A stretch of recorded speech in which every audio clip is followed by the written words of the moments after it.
ओम नमो भगवते वासुदेवाय। ओम नमो भगवते वासुदेवाय। ओम नमो भगवते वासुदेवाय। नारायणं नमस्कृत्य नरं चैव नरोत्तमं देवीं सरस्वतीं व्यासं ततो जयमुदीरये। नष्टप्रायेषु अभद्रेषु नित्यं भागवत सेवया भगवती उत्तमश्लोके भक्तिर्भवति नष्टिकी। श्रीमद्भागवतम प्रथम स्कंद षष्ठ अध्याय श्लोक संख्या 27। एवं कृष्णामतिर्ब्रह्मन् अनासक्तश्चलात्मना काल प्रादुर्भूतकाले तत्सौदामनि यथा। एवं कृष्णमतिर्ब्रह्मन् अन्नासक्तश्चमालात्मना काल प्रादुर्भूतकाले तदित्सौदामनि यथा।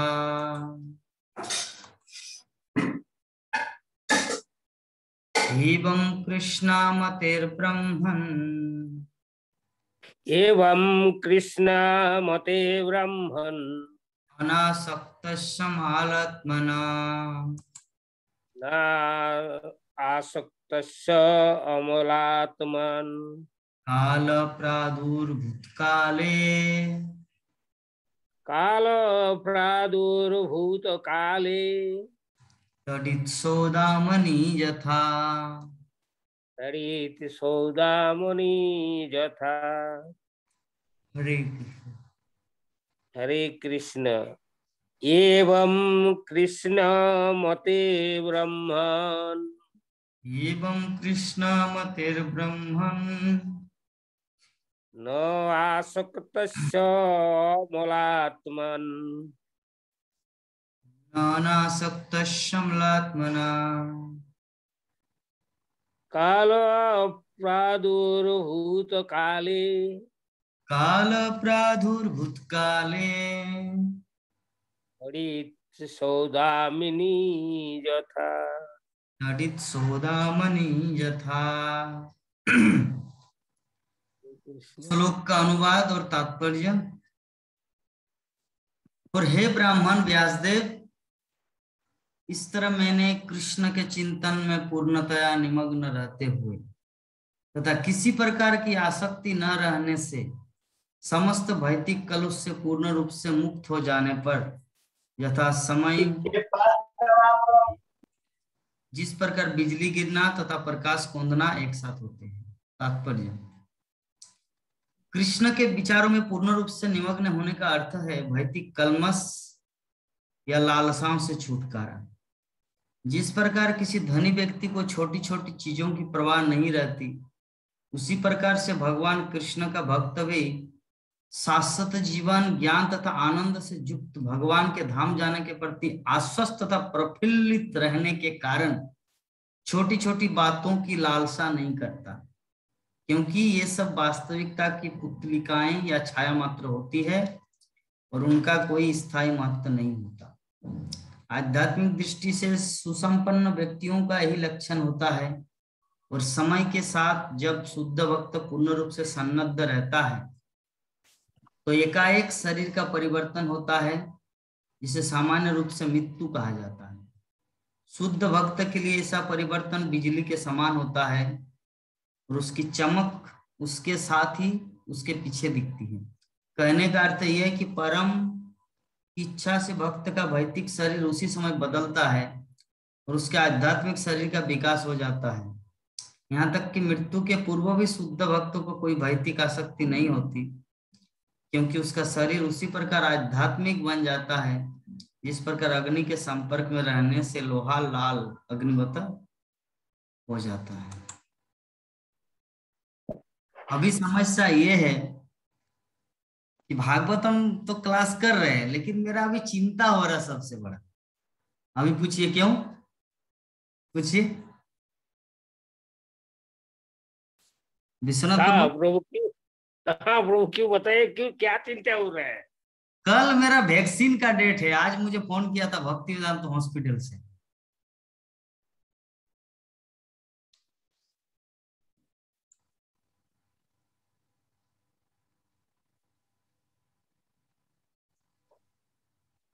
हरे कृष्णा।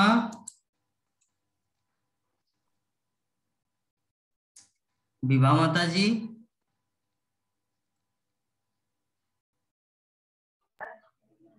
हरे कृष्णा प्रभु जी। आजकल तो आपकी घर में आपकी बहन आने के कारण तो पूरी तरह हम सबको भूल ही गए। नहीं नहीं, ऐसा नहीं है, भूले। मुझे इतना चिंता हो वैक्सीन रहा का है, इतना चिंता हो रहा है। सुबह 10 बजे फोन किए, बोले আপনি জগন্নাথ বলছেন, বলছি হ্যাঁ। প্রভু কালকে আপনি আধার কার্ড নিয়ে আর মোবাইলটা নিয়ে আসবেন, কালকে আপনার ভ্যাকসিন। আমার মাথাটা খারাপ मेरा तो इसलिए डर लगता माथा है। खराब होने का कारण क्या है? इंजेक्शन लगाएगा ना तो कितना दर्द होगा, ये मुझे चिंता खाए जा रहे हैं। दर्द नहीं होता है, दर्द किसी नहीं इंजेक्शन होता के है। असर से नहीं, दर्द नहीं होता है, दर्द नहीं होता है। हाँ, थोड़ा सा आपका जर्म्स है तो थोड़ा सा बुखार आ सकते हैं। बुखार आए कोई बात नहीं, लेकिन इंजेक्शन देने के टाइम दर्द तो नहीं होगा, ये मेरा सबसे बड़ा चिंता है। नहीं, दर्द नहीं होता है ना। आप पहला वाला वैक्सीन तो लिए है, ना, ये यही दूसरा क्या पहला पहला? होगा, यही पहला होगा। पहला नहीं, दर्द नहीं होता है। अच्छा, वो ठीक अच्छा है। देते हैं। आप भी लिए हैं ना? हाँ, मेरा दोनों ही हो गया, दर्द पहला दूसरा दो। प्रभु जी इंजेक्शन से डर रहे हैं। नंद किशोर माता जी भी लिए है? जी प्रभु जी, मैं तो दोनों ले ली हूँ। डर नहीं लगता? डर? नहीं, डर नहीं लगता है। अच्छा चलिए। और विभा माता जी?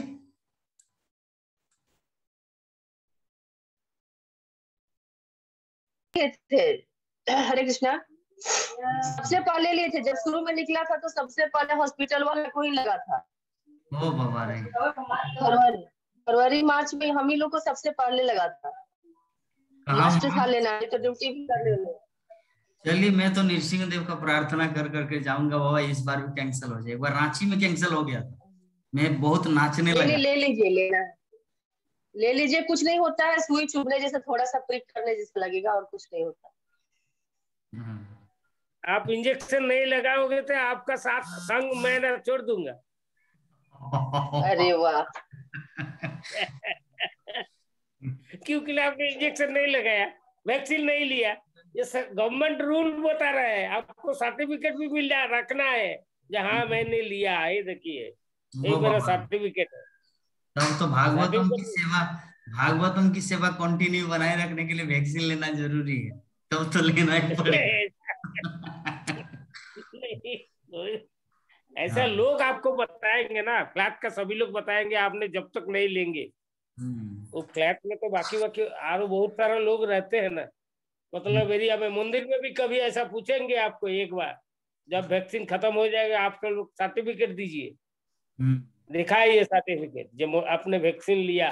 तो आप जो मोबाइल ले जाएंगे ना, उसमें आपका वो सर्टिफिकेट आएगा। वो सर्टिफिकेट आप बाद में निकालोगे, डाउनलोड करेंगे। जब फर्स्ट डोज में नहीं, फर्स्ट डोज का और 84 डेज का 90, कौन सा वैक्सीन मिला आपको? दोनों वैक्सीन है, एक कोवैक्सीन है और दूसरा कोविशील्ड है। जो भी है, तो कौन सा हम तो विष्णुदेव से प्रार्थना करते हैं बाबा मुझे उस समय बेहोश बना दे जिस समय लगे। बेहोश बना देंगे। मैं और तो बेहोश चाहता बनाने से वो लोग मोटा वाला सुई डालेंगे बेहोश होने से। मैं चाहता हूँ कि मुझे बेहोश करके वो कोविड जो भी दे, लेकिन अभी तो ऐसा सिस्टम नहीं है। जीवंत अवस्था में मारेंगे, बहुत डर लग हाँ, मारेंगे नहीं बोल रहे, बचा रहा है वो, मार कर रहा है, अच्छा चलिए। कोविड से बचा रहा है। तो हमारे विभा माता जी का तबीयत कैसा है? एक सप्ताह से हमारे बीच में माता जी नहीं आए। नहीं, हरे कृष्ण प्रभु जी, अभी ठीक है। आपके घर में बहन आई है, ठीक हम है। सबको भूल गए हैं, हम सभी भक्तों को। नहीं नहीं प्रभु जी, भूले नहीं है। अच्छा, चलिए। आज लक्ष्मी का क्लास सुने, मायापुर टीवी का? नहीं, आज माता जी क्लास था, नहीं सुने। हम तो ग्रुप में शेयर कर दिए थे। विश्वनाथ प्रभु सुने? अच्छा। नहीं नहीं सुना प्रभु, काम में व्यस्त था। ठीक है, बाद में सुन लेना है, जैसे फ्री रहेंगे। प्रभु जी, माता जी वैक्सीन ले ली? नहीं, उनका भी कल है। कल दोनों ही निर्जीव हो जाएंगे। अच्छा। रान्ना बनना बंद होगा अगर वो कर रहे हैं। ऐसा नहीं है, कुछ नहीं होगा। दोनों को ही माता जी को। इतना है। चलिए, उनको भी फोन आया था, मुझे भी फोन किए थे, भक्ति वेदांत हॉस्पिटल। तो चलिए, हम लोग विश्वनाथ प्रभु बता रहे थे 25 नंबर, नहीं 24 नंबर और 25 नंबर श्लोक का। अभी बाकी है 26 नंबर वाला। यस प्रभु, 26 नंबर वाला बताइए, फिर हम लोग 27 नंबर का हमारा जो आज का श्लोक है उस पर चर्चा करेंगे।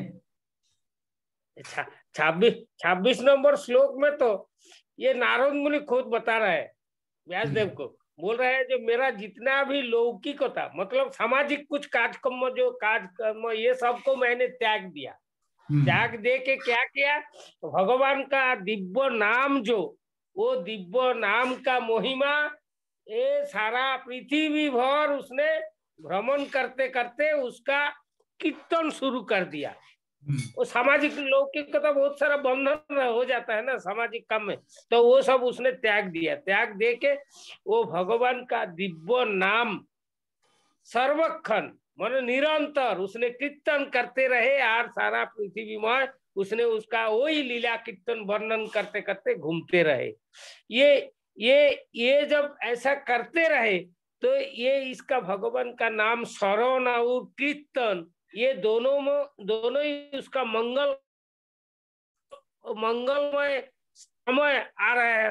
भगवान का महिमा कीर्तन करने से वो खुद बहुत तृप्त हो जाता है। मतलब वो इतना घूमते रहते और भगवान का नाम करते तो वो आनंद उपभोग करते हैं, और भगवान भी उसमें से उसका कीर्तन और इसमें से तृप्त है। और नारद भी ये जो कीर्तन और प्रभुपाद जो बता रहे हैं उसका विश्लेषण में यही है, ये कीर्तन करते हैं मतलब लोगों का भलाई के लिए। ये मनुष्य का परम उद्देश्य है भगवत धाम में वापिस जाना। तो ये जब नारद मुनि ऐसा सारा विश्व भर लोगों का अंदर एक कीर्तन नाम कीर्तन प्रचार करने लगे, तो वो मनुष्य भी धीरे धीरे उसका अंदर, मनुष्य का अंदर भी धीरे धीरे भगवान का ऊपर प्रीति आ रहा है, भक्ति आ रहा है, उसका ऊपर सब धीरे धीरे वो भक्ति बढ़ रहा है। तो लोग भगवत धाम जाने का तैयारी में रहते हैं। वो धीरे धीरे लोगों का जो वासना रहते हैं, वो जड़ वासना, भौतिक वासना, ये सब वासना त्यागते हैं। तो ये ऐसा ये नारद को जो है नारद मुनि जो मिला नारद मुनि को भगवान से, वो तो वही है उसका दिव्य, भगवान का जो दिव्य रूप गुण जो देख नहीं पाए, तो भगवान उसको एक बार इसका 27 नंबर श्लोक में, आगे वाला श्लोक में क्या है अभी बताइए आप, तो उसका बाद देखेंगे। हरे कृष्ण प्रभु। तो अभी तक हमारे प्रभु जी जो बता रहे थे 25-26 का, 24-25-26, 27 नंबर श्लोक में व्यासदेव को नारद मुनि आगे बता रहे कि हे व्यासदेव, हे ब्राह्मण, इस तरह मैंने कृष्ण के चिंतन में पूर्णतया निमग्न रहते हुए तथा किसी प्रकार की आसक्ति न रहने से समस्त भौतिक कलुष से पूर्ण रूप से मुक्त हो जाने पर यथा समय मृत्यु पाई, जिस प्रकार बिजली गिरना तथा प्रकाश कोंदना एक साथ होते हैं। जैसे कभी कभी वज्रपात होता है कहीं पर। प्रभु यही बता रहे हैं इसी श्लोक में। हाँ? ये जो नारद मुनि का कब दोबारा जन्म हुआ, हाँ, ये तो अभी नारद मुनि इस श्लोक में ही बता रहे हैं कि मेरा इसमें से मृत्यु हुआ। ये मृत्यु। क्षणिक के लिए, मतलब हाँ, कुछ क्षण के लिए, ये हम्म। इस श्लोक में अभी बता रहे हैं। वाह, ये ठीक है। अभी इतना दिन वही झूठ रहा तो नारद मुनि के दोबारा कहाँ से आया? ठीक है। तो मृत्यु कैसे हुआ, यहाँ पे एग्जाम्पल दिए, जैसे वज्र गिरता कहीं पर किसी पेड़ में, जब वज्रपात होता है ना, ठर्र, तुरंत बिजली प्रकाशित हो जाता है और वो वृक्ष जो है ना मर जाता है। वज्रपात होते देखा है नंद किशोरी माता जी कहीं पर गाँव में, हम भी देखे हैं। ये कितना सुंदर एक जीवंत वृक्ष पूरा एकदम कंकाल बन जाते हैं, है ना, पूरा आग लग जाते हैं। तुरंत आग नहीं लगते, लेकिन धीरे धीरे वो पेड़ मर जाता है। तो बीज वज्रपात की तरह, है ना, देखे ना बिजली कैसे गिरता है। जब हम छोटे बच्चे थे, स्कूल जाते थे, तो स्कूल का एक बार ऐसा हुआ कि जस्ट हम खाता पलट रहे थे, कुछ लिख रहे थे, टीचर कुछ होम टेक्स्ट दिए थे, पलट रहे थे और ऐसे बिजली गिरा जैसे रूम के अंदर, मतलब क्लास के अंदर ऐसे गिर गया जैसे मैं खुद मर गया। इतना इतना इतना पावरफुल बिजली आया था। तो बिजली गिरा था किसी पेड़ पर, लेकिन वहां धमाके ये प्रकाश कहां पर लागू हुआ? रूम के अंदर, क्लास रूम के अंदर। तो बिजली ऐसे वज्रपात की तरह, वैसा ही नारद मुनि के जीवन में भी हुआ कि यथा समय उन्होंने मृत्यु पाई। हाँ, जैसे एक प्रकाश क्षणिक तुरंत अपडेट हो गया। तो श्रील प्रभुपाद तात्पर्य में लिख रहे हैं कि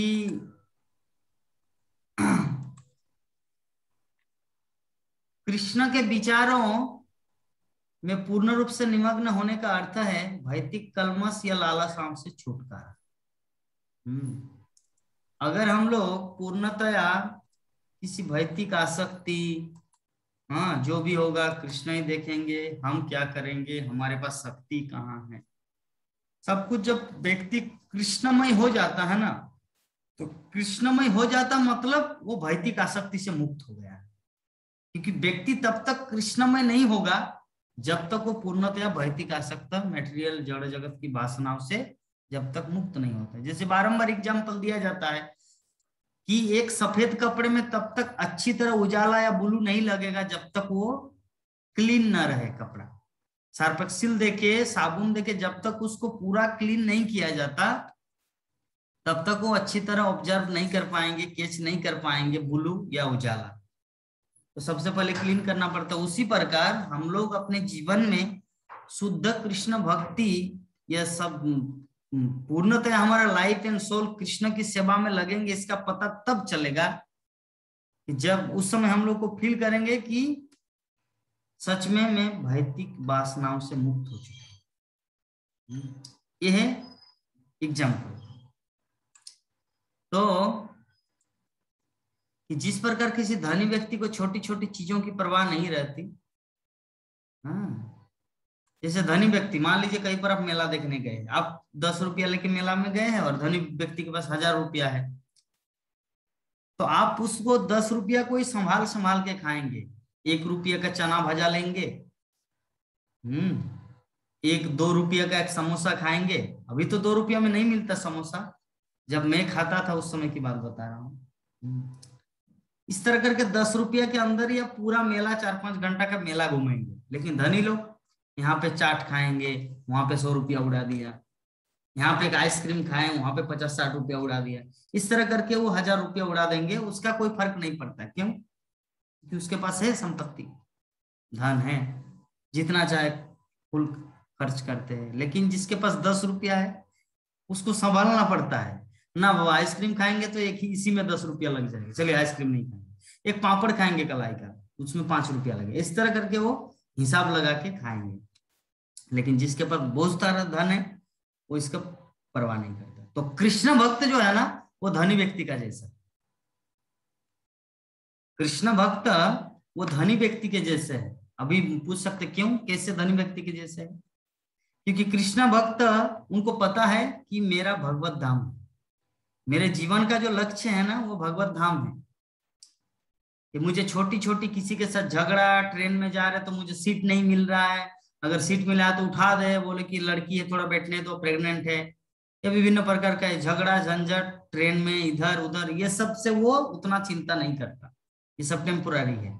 असली सुख तो भगवान के धाम में है, भगवान कृष्ण के धाम में है। तो जो कृष्ण भक्त होता है वही इस चीज का फील कर पाता है, और जिन्होंने ये चीज को फीलिंग किया है, जो इसको फील किए है, महसूस किए है, वो सबसे बड़ा धनी है। तो हमारे मनुष्य जीवन का अर्थ है वही धनी व्यक्ति बनना। असली धन यह नहीं कि मेरे पास पैसा है, ये तो पैसा तो किसी भी टाइम हम लोग कंगाल बन सकते हैं। हम लोग देखे हैं विश्व इतिहास में, सोने की लंका था, रावण का कंगाल बन गया बेचारा। हाँ, इंद्र देवी देवताओं के पास कितना धन संपत्ति था, जैसे हिरण्यकशिपु को आक्रमण किया पूरा देवतागण भागने लगा। तो ये जो ये जो धन है, पैसा है, रुपया है, ये सब असली धन नहीं है। हमारा असली धन है कि कृष्ण के प्रति हमारा प्रेम, कृष्ण के प्रति भक्ति, वही असली धन है। और वही धन हम लोग का काम में आता है, ये पैसा काम में नहीं आता। अगर पैसा काम में आता तो लोग मरते ही नहीं। जो लोग धनी हैं वो लोग बचे रहते, जिंदा रहते, डॉक्टर को दे देके, है ना। इसका मतलब अल्टीमेटली हम लोग समझ गए कि असली धन है भक्ति। तो शुद्ध भक्त के लिए ऐसा परिवर्तन बिजली के समान होता है, और उसकी चमक उसके साथ ही उसके पीछे दिखती है। हाँ, यहाँ पे बताया कि आध्यात्मिक दृष्टि से सुसंपन्न व्यक्तियों का यही लक्षण होता है, और समय के साथ जब शुद्ध भक्त पूर्ण रूप से सन्नद्ध रहता है तो एकाएक शरीर का परिवर्तन होता है, जिसे सामान्य रूप से मृत्यु का। देखिए, मृत्यु दोनों का होता है, एक साधारण जीव का भी मृत्यु होता है, और भगवान के जो परम भक्त शुद्ध भक्त उनका भी मृत्यु होता है। तो दोनों में डिफरेंस क्या है, अंतर क्या है? अंतर यही है कि श्रील प्रभुपाद उदाहरण देते हैं बिल्ली का। बिल्ली अपने मुंह से अपनी बच्ची बिल्ली को भी लेके जाती इधर से उधर, मुंह से कामड़ देके, मुंह से पकड़कर, और बिल्ली चूहा को भी पकड़कर इधर से उधर ले जाते हैं। तो चूहा क्या सोचते बिल्ली को? चूहा सोचते कि साक्षात काल है, जमदूत, मुझे तो आज मार देंगे। और बिल्ली की बच्ची क्या समझती है? बिल्ली की बच्ची समझते, आह मेरी माँ कितना प्यार करती है मुझे, सच में मुझे यहाँ से वहां ले जा रहे। तो भक्त के जीवन में मृत्यु बिल्ली के बच्चे की जैसे है, और साधारण ऐसे जनसाधारण का किसी का मृत्यु चूहा की तरह है। बिल्ली उसको भी उसी मुंह से पकड़ते, उसी दांत से। तो बिल्ली चूहा सोचते, ओ बाप रे, ये तो मुझे आज खा लेगा। तो जो बाहर के लोग मरते हैं उसकी तुलना है चूहा के साथ। और जब भक्त की मृत्यु होती है, भक्त की मृत्यु बिल्ली के बच्चे बिल्ली की तरह। ठीक है, नंदा किशोरी माता जी फिलोसॉफी को समझ गए? हम लोग देखे हैं ना, अपनी बिल्ली अपने बच्चे को लेके इधर से उधर जाते हैं, तो क्या छोटी बच्ची बिल्ली क्या रोती है, हाँ मुझे तो मेरी माँ खाएगी, ऐसा ऐसा कुछ करते हैं? नहीं, उसको तो ममता, स्नेह, प्यार नजर आता है कि मेरी माँ मुझे कितना स्नेह करती, इधर से उधर ले जाती है। उसी प्रकार भक्त सोचते हैं जब उनका मृत्यु होता है ना, अरे भगवान कितने दयालु है, मुझे इस शरीर से मुक्त कर दिया और अपने धाम भगवत धाम में मुझे स्थान दे रहे हैं। ठीक है, तो यही चीज यहाँ पे श्रील प्रभुपाद तात्पर्य में लिख रहे हैं। कहने का अर्थ यह है कि परम की इच्छा से भक्त का भौतिक शरीर उसी समय बदलता है और उसका आध्यात्मिक शरीर का विकास हो जाता है। यहाँ तक कि मृत्यु के पूर्व भी शुद्ध भक्त को कोई भौतिक आसक्ति नहीं होती, क्योंकि उसका शरीर उसी प्रकार आध्यात्मिक बन जाता है जिस प्रकार अग्नि के संपर्क में रहने से लोहा लाल अग्निमत हो जाता है। मतलब यहाँ पे बताया जा रहा है कि इसका ऐसा नहीं है कि जो भक्त जब मरते हैं उसके बाद ही उसको आध्यात्मिक शरीर प्राप्त होता है। जो कृष्ण भक्त होते हैं ना, उसको तो पहले से ही आध्यात्मिक शरीर मिल जाता है। कैसे? श्रील प्रभुपाद उदाहरण अग्नि का। जब कोई लोहा अग्नि के अंदर में मतलब उसको रखा जाता है अग्नि के अंदर, तो लोहा लोहा नहीं रहता, वो तो अग्निमय बन जाता है, लाल दिखता है। तो उसी प्रकार भक्त भक्ति करके, श्रीमद् भागवत का अध्ययन करके, हरे कृष्ण महामंत्र का जप करके, भक्तों का संग करके पूर्णतः आध्यात्मिक शरीर बन जाता है। तो इसके बाद आगे क्या हो रहा है हम लोग थोड़ा देखेंगे। नारद मुनि का कैसे व्यासदेव को बोले कि पर्युज्यमाने मयितां शुद्धां भागवतीं तनुम आरब्ध कर्म निर्वाणो नेपतत् पांच भौतिका। अर्थात भगवान के पार्षद के लिए उपयुक्त दिव्य शरीर पाकर मैंने पंच भौतिक तत्वों से बने शरीर को त्याग दिया और इस तरह कर्मों के सारे अर्जित फल समाप्त हो। देखिए, भगवान के पार्षद शरीर, उपयुक्त दिव्य शरीर, तो ये जो भी व्यक्ति भक्ति करेगा ना, उनको ये भगवान का पार्षद शरीर प्राप्त होगा। अभी विवाह माता सोच सकते प्रभु जी मैं तो नहीं पाऊंगी क्योंकि मेरा तो दीक्षा ही नहीं हुआ। अरे ऐसा नहीं, दीक्षा तो एडमिशन है, किसी स्कूल में भर्ती होना। कोई व्यक्ति ट्यूशन पढ़ता है बाहर से और कोई व्यक्ति स्कूल में एडमिशन, लेकिन दोनों जरूरी होता है सर्टिफिकेट प्राप्त करने के लिए। मान लीजिए आप घर में पढ़ाई लिखाई की है, पूरा ट्यूशन दे रहे 4-5 जगह, लेकिन स्कूल में आपका नाम नहीं है, तो आप कितना ही ट्यूशन दे, क्या संभव है कि हम मैट्रिक का सर्टिफिकेट प्राप्त करें? नहीं। लेकिन इंपॉर्टेंट कौन सा है? रीडिंग करना, पढ़ाई करना।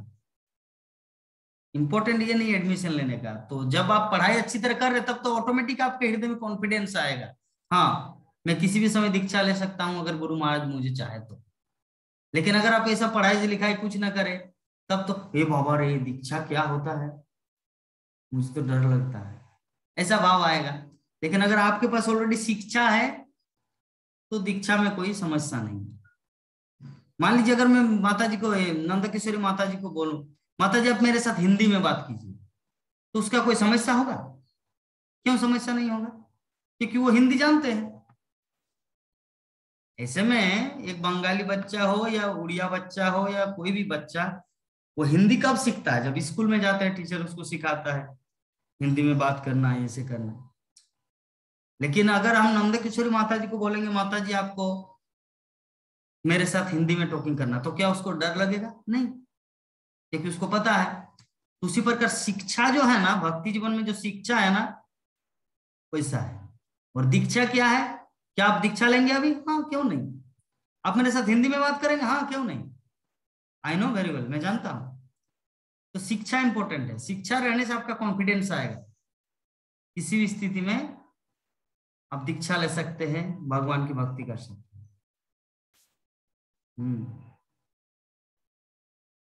ठीक है पूरा। हाँ, तो ऑडियो कनेक्ट नहीं हुआ हमारे प्रभु जी का।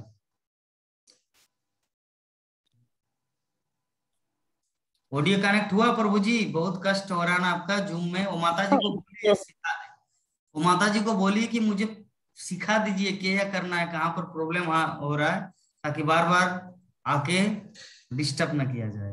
हाँ माता जी को बोलिए आपका अभी हट जाइए, हट जाने के बाद पुनः आ जाइए। अरे टावर का हरे कृष्णा प्रॉब्लम। प्रभु जी। हाँ माता जी। प्रभु जी यहाँ नहीं है, गांव गए हुए हैं। अच्छा ठीक है, तो यहाँ पर एक प्रभु जी के पास एक माता जी है, इसीलिए मैं उनको बोला। ठीक है प्राण मोहन प्रभु जी, आपके पास जो माता जी है ना, वो माता जी को बोलिए अभी एक बार आप कट दीजिए, आप लीव हो जाइए और पुनः ज्वाइंट हो जाइए उनके सामने, ताकि आप खुद सीख जाए, बार बार उनके पास जाने की जरूरत नहीं। ठीक है, अभी आप लेफ्ट हो जाइए फिर ज्वाइन कीजिए खुद अपने हाथों से, तब देखेंगे। ठीक। तो श्रील प्रभुपाद तात्पर्य में लिख रहे हैं नारद मुनि के विषय में कि भगवान ने ये बता दिया था। अच्छा विभा माता जी पढ़िए तो तात्पर्य, यहां से पढ़िए, भगवान के पार्षद। भगवान के पार्षद के लिए उपयुक्त दिव्य शरीर पाकर मैंने 5 भौतिक तत्वों से बने शरीर को त्याग दिया और इस तरह कर्म के सारे अर्जित फल समाप्त हो गए। तात्पर्य जय प्रभुपाद। भगवान ने यह बता दिया था कि नारद को भगवान की संगति करने के लिए उपयुक्त दिव्य शरीर प्रदान किया जाएगा। अतः नारद ने ज्यों ही भौतिक शरीर त्यागा, उन्हें आध्यात्मिक शरीर प्राप्त हो गया। यह दिव्य शरीर भौतिक आसक्ति से मुक्त और 3 प्रधान दिव्य गुणों से युक्त होता है। यह है शाश्वतता, भौतिक गुणों से मुक्ति तथा सकाम कर्मों के फल से मुक्ति। भौतिक शरीर इन 3 गुणों के अभाव से निरंतर पीड़ित रहता है, किंतु जो ही कोई भक्त भगवान की सेवा में तत्पर होता है, तो ही उसका शरीर दिव्य गुणों से अभिभूत हो जाता है।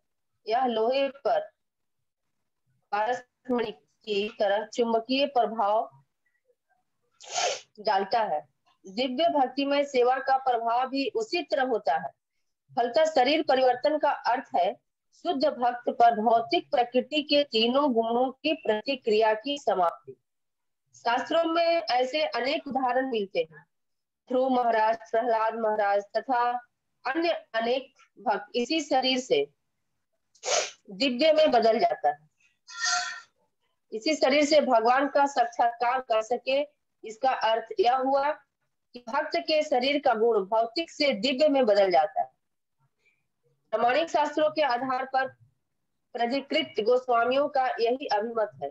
ब्रह्म संहिता में कहा गया है कि इंद्र गोप कीर्ति से लेकर स्वर्ग के महान राजा इंद्र तक सारे जीव कर्म के नियम के अधीन हैं और उनके अपने अपने कर्मों के फल को भोगना पड़ता है। केवल भक्त ही सर्वोपरि सत्ता पुरुषोत्तम भगवान की अहेतुक कृपा से इन कर्म बंधनों से मुक्त है। हरे कृष्ण। तो एकमात्र जो भक्त होते हैं वही कर्म फल की बंधन से मुक्त होता है। तो यहाँ पर हम लोग देख रहे हैं कि श्रील प्रभुपाद नारद मुनि के जीवन के बारे में जो बता रहे हैं कि जैसे ही भगवान ने बता दिया था कि नारद को भगवान की संगति करने के लिए उपयुक्त दिव्य शरीर प्रदान किया जाएगा, तो नारद ने जो ही भौतिक शरीर त्यागा उन्हें आध्यात्मिक शरीर प्राप्त हो गया। जैसे इसका एग्जाम्पल कैसे दें?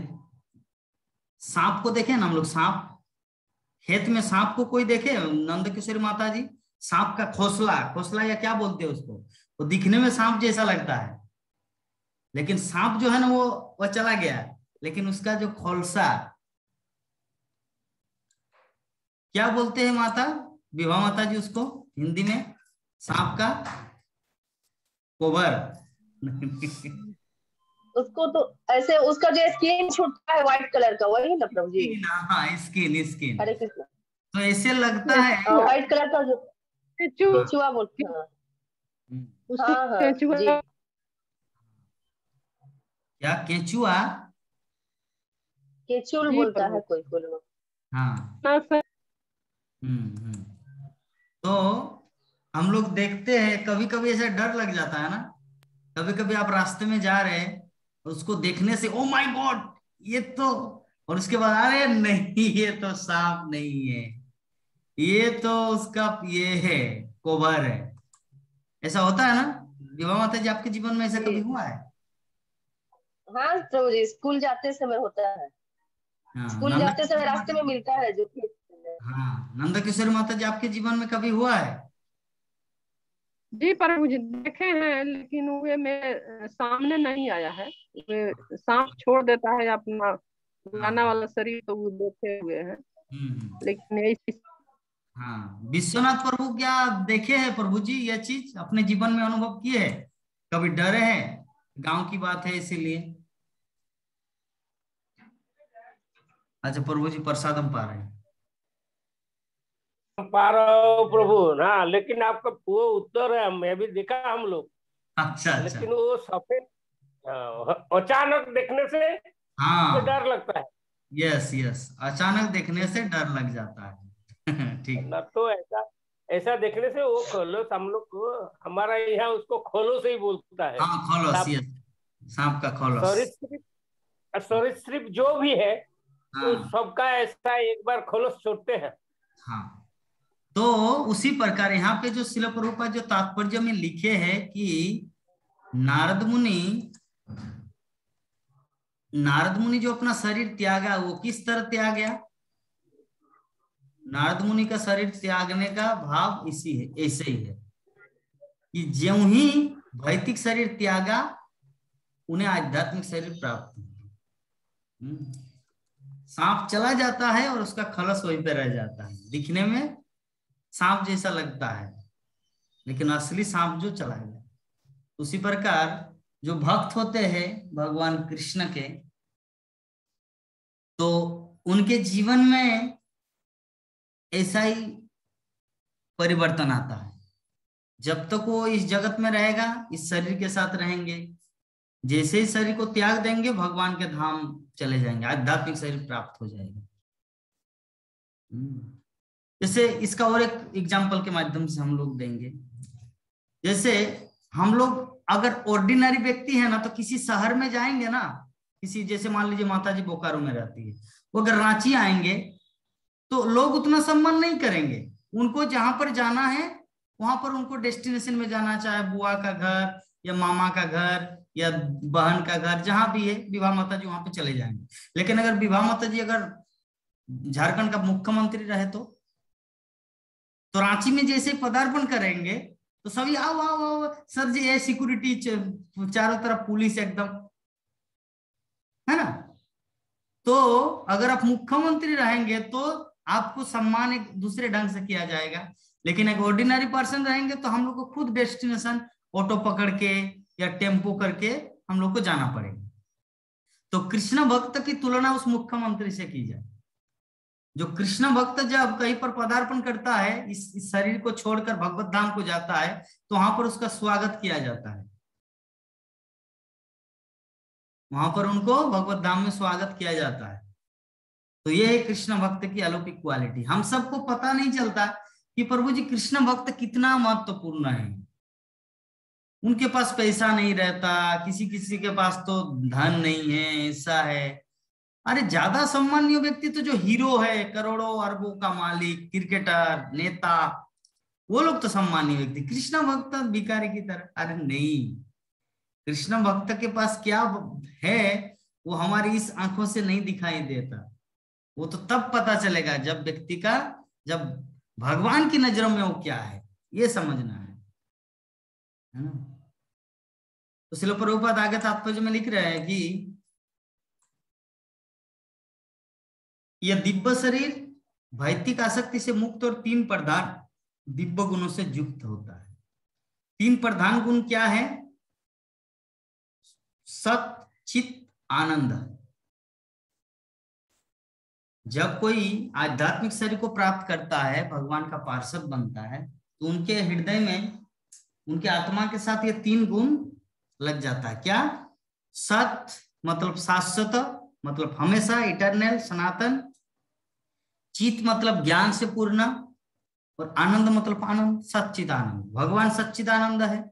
उसी प्रकार जो उनका भक्त बन जाते हैं, भगवत धाम जाते हैं, तो जीव को कहा जाता है सूक्ष्म सच्चिदानंद और भगवान को कहा जाता है विभु सच्चिदानंद। जैसे सागर का जल, समुद्र का जल एक बूंद में भी उतना ही नमकीन लगता है जो पूरा समुद्र पीने में भी उतना ही, एक गिलास पीने में भी उतना ही, एक बाल्टी पीने में भी वैसा ही नमकीन लगेगा जो एक बूंद पीने में। सबकी गुण एक मात्रा में होता है।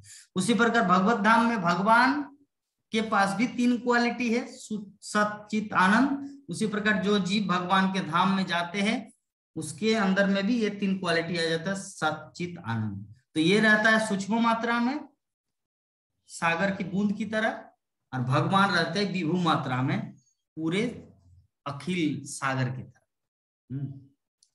बस में थोड़ा मेरा मोबाइल लाओ, तो करंट चला गया। तो यहाँ पर हम लोग समझ गए चीज को। 3 प्रधान दिव्य गुण होता है। तो ये है शाश्वता, भौतिक गुणों से मुक्ति तथा सकाम कर्मों के फल से मुक्ति।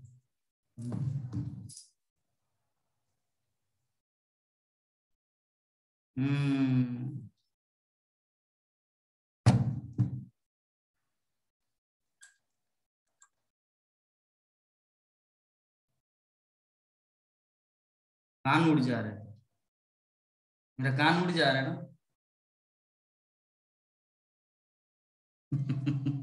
हंसी आता है जब ऐसा पिक्चर आता है। चलो कान उड़े या मुंह उड़े, कृष्ण कथा के लिए सब उड़ जाए, कोई परवाह नहीं। तो अभी तो मस्तक भी उड़ रहा है। ताल गाछ में जो है नारियल का पेड़ है। तो ये शाश्वता भौतिक गुणों से मुक्ति तथा सकाम कर्मों के फल से मुक्ति। तो भौतिक शरीर इन 3 गुणों के अभाव से निरंतर पीड़ित रहता है, किंतु ज्यों ही कोई भक्त भगवान की सेवा में तत्पर होता है त्यों इसका दिव्य दिव्य शरीर दिव्य गुणों से अभिभूत हो जाता है। ये लोहे पर पारसमणि की तरह चुंबकीय प्रभाव डालता है। पारसमणि मतलब हम लोग कल श्रवण किए, सनातन गोस्वामी के पास जो गए थे, वो एक शिव भक्त,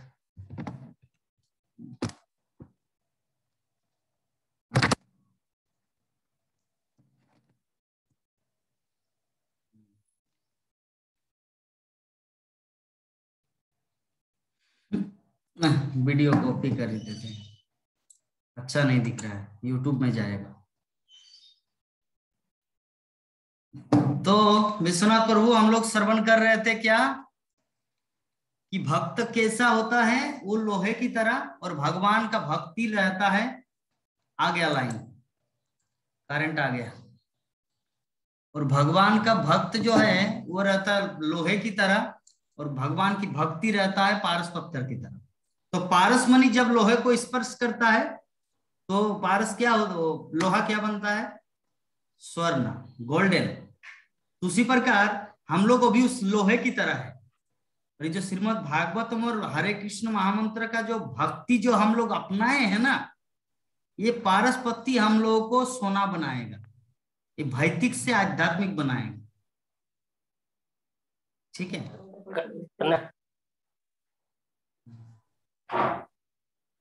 तो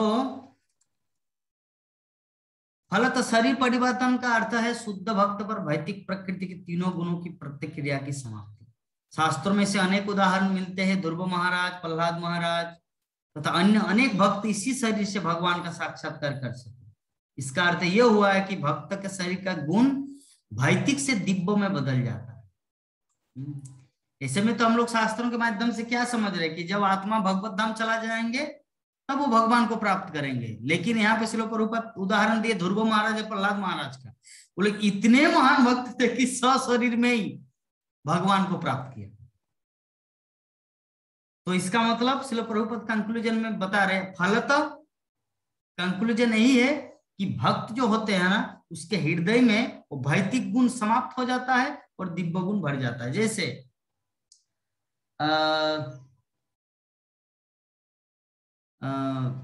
चलिए कोई भी उदाहरण लेते हैं। एक पानी का टब है, टब जो होता है ना शहरों में, जो वहां पे स्नान, स्विमिंग पूल जिसे बोलते हैं, मतलब उनके बिल्डिंग के अंदर ही रहता है। वहां पे स्नान करते हैं और पानी को हटा देते हैं, फिर गर्म पानी डालते हैं, ठंडा पानी, फिर उसको भी हटा देते हैं, रोज चेंज किया जाता है। टब वही रहता है, लेकिन वो जो पानी जो है वो हटा दिया जाता है।